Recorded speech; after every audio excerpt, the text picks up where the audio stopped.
Hi everyone, another card today. And this one is a masculine card. Quick, easy.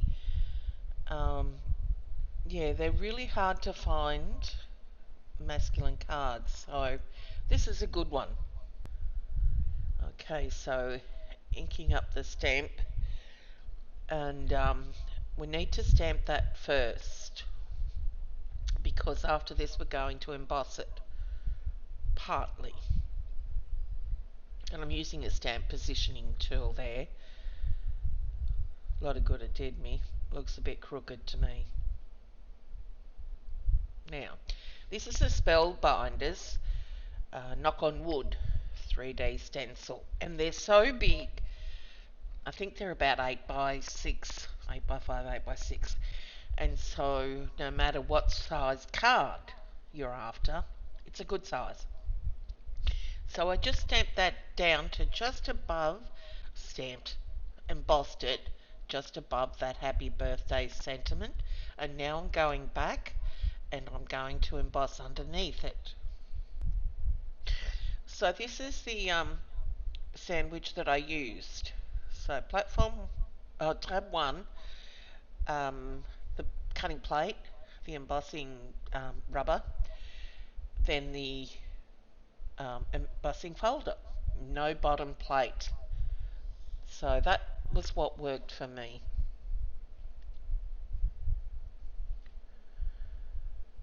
So there it is, and it did its job, thankfully. And it's really raised, so it looks good. So I'm just using a slightly darker ink over the raised areas just to define it. And that was pretty much it. So all I did now, I didn't show it, but I did put some score tape on the back of that card just to hold the twine, and I'm just wrapping it around just for a bit of extra accent because it was pretty plain and boring as it was.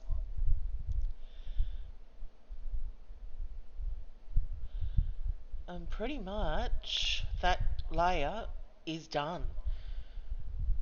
So I'm going to pop it up with some dimensional dots. Because it's embossed, it's going to be hard to use score tape. I probably could glue, but even then I think it's best to be popped up.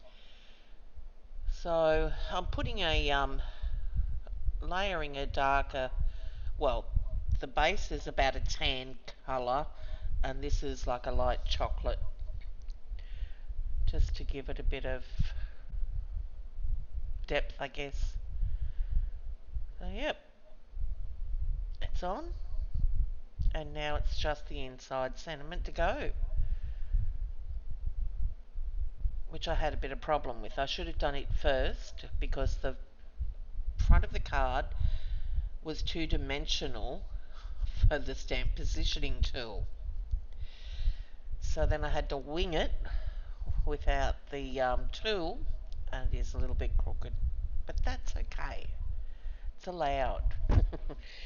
Just using some vintage sepia ink from Versafine from the same set, Amy R. Stamps Birthday Sentiments. And that's pretty much the card done. So then I have an envelope pre-made, so I decided just to put a bit of, well, a candle on the front, and that was my mistake using yellow there on the craft coloured envelope, because you can't see that yellow there, and it wasn't real defined either. Anyway, it's only an envelope, so I'll go over it again, and even then it wasn't the best, and I'd misstamped, so just going over it with the yellow, and that's okay, it's only the front of the envelope. So there we go. A quick, easy male or masculine card. Comes together nicely. Now here I'm going to show you how it sort of doesn't close properly, just run your bone folder along the edge and it sits nicely. Alright, thanks for watching guys, and I'll be back soon with another video. Hopefully a journal page. Bye.